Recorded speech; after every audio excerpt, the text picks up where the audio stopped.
Halo, selamat pagi saudara. Berjumpa kembali bersama saya Maidop Elfrina di Kompas Bisnis. Kita bahas soal raja inovasi di pandemi. Krisis bisa dihadapi dengan berbagai cara.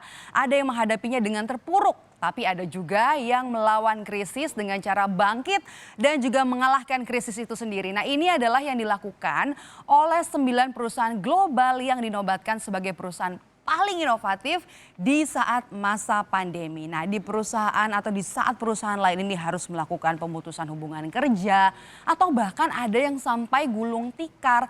Adaptasi yang dilakukan oleh 9 perusahaan ini malah bisa membuat mereka menambah lapangan kerja. Kemudian mereka juga bisa menambah lini bisnis, bahkan juga bisa bertambah cuan. Nah, perusahaan konsultan Spanyol De Facto yang mengeluarkan urutan-urutan ini menggambarkan ke-9 perusahaan sebagai bunglon. Kenapa bunglon? Nah, karena mereka dianggap bisa dengan cepat beradaptasi di lingkungan apapun. Apa saja perusahaannya nanti kita punya datanya. Tapi sebelum kita masuk ke siapa saja yang jadi raja inovasi di pandemi, ini adalah dasar dari penilaiannya. Ada 6 faktor yang dijadikan penilaian saat perusahaan konsultan De Facto ini memantau kinerja perusahaan global selama pandemi ini. Yang pertama kita akan lihat adalah memahami konsumen. Nah, istilah konsumen adalah raja amat berlaku di bisnis. Nah, bagaimana perusahaan bisa memahami konsumen secara mendalam, apa yang disukai dan juga apa yang tidak disukai oleh konsumen, ini jadi penting.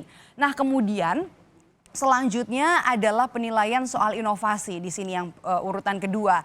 Perusahaan dianggap serius berkomitmen dalam pengembangan dan juga inovasi. Dan selanjutnya poin yang ketiga yang dinilai oleh perusahaan Spanyol De Facto ini adalah rantai pasok. Rantai pasok juga masuk dalam penilaian karena menguatkan sisi logistik dan juga punya manajemen persediaan yang kuat. Ini juga jadi faktor penting. Nah, jadi waktu ditanya, waktu di chat nih ya sama konsumen, ready kan? Langsung jawabannya adalah ready. Jadi jangan sampai nunggu karena ketika perusahaan tidak bisa memberikan apa yang diinginkan oleh konsumennya, potensi bergeser ke brand lain ini akan besar. Nah, kemudian selanjutnya di poin keempat adalah manajemen risiko. Nah, kata kuncinya adalah diversifikasi nih saudara, sehingga perusahaan ini bisa menekan risiko krisis. Nah, selanjutnya variasi pengalaman atau juga mix of experiences atau ragam pengalaman ini penilaian soal perusahaan yang mampu memadukan antara transaksi tradisional dan juga transaksi digital. Jadi tidak hanya melayani transaksi tradisional tapi juga transaksi digital, ayo aja. Dan yang terakhir ini adalah integritas manajemen. Nah, selain memperhatikan konsumen, perusahaan yang dianggap memperhatikan kesejahteraan dan juga kebahagiaan para karyawannya dinilai punya potensi untuk bisa bertahan dalam jangka yang cukup panjang.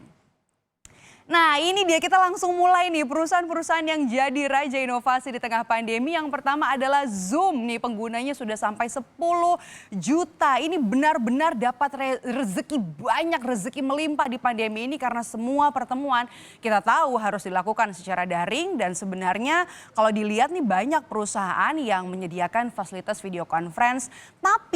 Perlu dicatat, tapi Zoom dinilai mampu menanggapi cepat lonjakan permintaan, itu yang jadi nilai plusnya. Bahkan sejak Desember 2019, April 2020 berarti dalam kurun waktu 5 bulan aja nih ya saudara, penggunanya meningkat dari 10 juta jadi 300 juta. Nah, Zoom ini bahkan harus membuka pusat data baru untuk sekedar bisa menampung peningkatan jumlah pengguna ini. Nah, kemudian di urutan kedua, kita juga punya Tesla. Nah, saat perusahaan otomotif lain produktivitasnya berkurang di masa pandemi COVID-19, tingkat produktivitas Tesla saat pandemi malah sangat tinggi, bahkan mendekati target produksi tahunannya.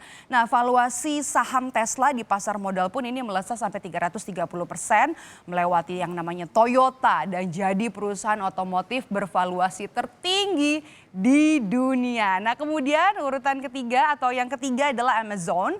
Di sini raksasa e-commerce ini valuasi sahamnya nilainya 40%. Padahal awal pandemi Amazon sempat menghadapi krisis juga saudara.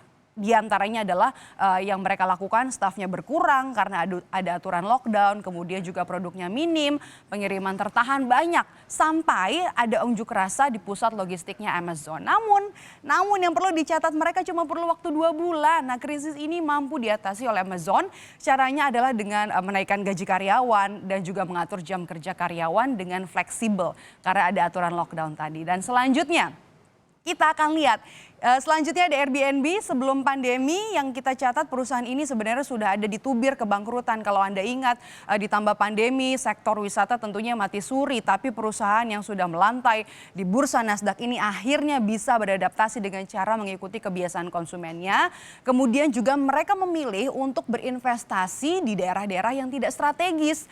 Dari rugi Airbnb akhirnya sukses mencetak laba 219 juta dolar. Meski di awal pandemi ini mereka harus mem-PHK karyawan, kemudian juga memotong bonus sampai juga gaji para direksinya selama 6 bulan harus dipotong. Dan selanjutnya kita punya ada di sini The Home Depot. Ini adalah bisnis yang menawarkan do it yourself kalau Anda tahu. Nah, berhasil memuaskan dahaga konsumen yang tidak bisa kemana-mana selama pandemi. Mereka harus di rumah aja, itu juga jadi imbauan pemerintah. Mereka bingung kan ngapain di rumah aja. Nah, akhirnya Home Depot ini kebanjiran cuan begitu. Nah, bisnis ini fokus untuk mereka yang sudah profesional awalnya ya untuk membangun sesuatu, dan sekarang pasarnya diperluas untuk konsumen-konsumen amatir. Nah, The Home Depot ini berhasil mencetak laba sebesar 4,3 juta dolar. Dan yang selanjutnya kita punya Ericsson di sini. Nah, Ericsson di industri smartphone, merek asal Swedia ini sebenarnya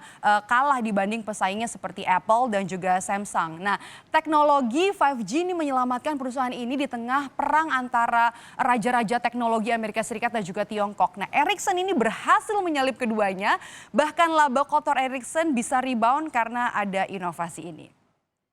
Nah, selanjutnya saudara, inovasi tidak hanya dilakukan yang berhubungan dengan digital dan juga teknologi.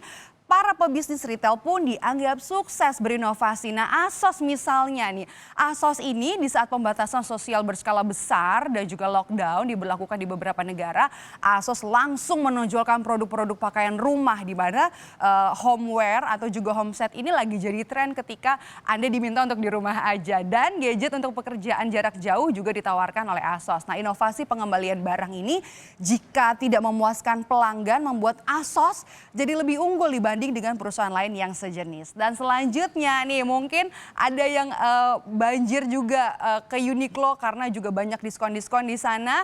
Uniqlo ini hadir dengan inovasi masker berbahan kain airism yang punya teknologi sirkulasi udara yang membuat pengunjung Uniqlo ini semakin bertambah, mungkin Anda juga, dan juga menambah penjualan. Bahkan saudara, Uniqlo ini membangun toko yang terintegrasi dengan museum di Tokyo, Jepang. Dan yang terakhir, data dari De Facto, perusahaan Spanyol ini adalah Nestle yang termasuk saat konsumen dunia ini sedang beralih dari makanan cepat saji ke makanan sehat. Nestle bisa berinovasi dengan menciptakan makanan sehat. Bahkan Nestle ini juga mengakuisisi perusahaan yang didedikasikan untuk pengembangan makanan penderita alergi. Itu dia tadi ada perusahaan-perusahaan yang bisa berinovasi, 9 perusahaan yang bisa berinovasi di tengah pandemi yang dinobatkan sebagai raja inovasi di pandemi COVID-19.